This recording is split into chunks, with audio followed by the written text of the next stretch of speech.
Hello guys, welcome to my channel. So సమ్మర్లో అయితే చామగడ్డ పులుసు అయితే చాలా బాగుంటుంది తినడానికి. సో అది ఎలా ప్రిపేర్ చేసుకోవాలో ఒకసారి చూద్దాం. సో చామగడ్డలు అయితే మనము వాటర్ పోసేసి బాగా బాయిల్ చేసుకోవాలి. సో బాగా అంటే ఒక 10 మినిట్స్ మాత్రమే బాయిల్ చేసుకోవాలి.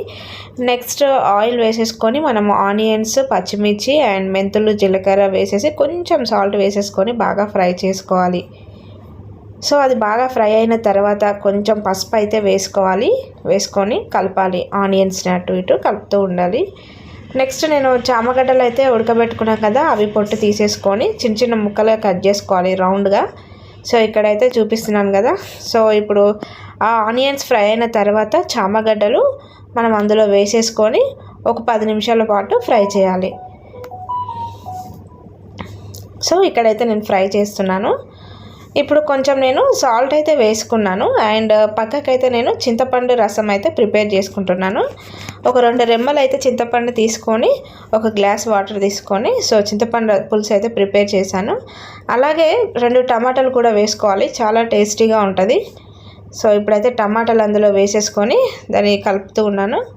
సో ఈ టమాటాలు, చామగడ్డలు ఉడికిన తర్వాత మనము ఈ కొంచెం కారం అయితే తీసుకుందాము. సో కొంచెం కారం వేసేసుకొని దాన్ని బాగా మనం కారం వేసుకున్న తర్వాత బాగా ఫ్రై చేయాలి. ఫ్రై చేసుకొని సో కారం అయితే మనకి ఎంత సరిపోతుందో అంతే వేసుకోవాలి. నేనైతే క్వాంటిటీ తగ్గట్టు నాకైతే 1.5 స్పూన్ అయితే సరిపోతుంది ఇది నేను తీసుకున్న వెజిటేబుల్స్కి.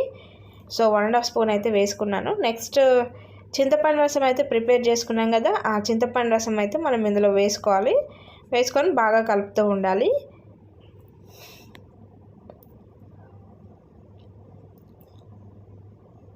సో ఒక 5 మినిట్స్ వరకు అయితే ఆ చింతపండు రసాన్ని వేసిన తర్వాత కలుపుతూ ఉండాలి.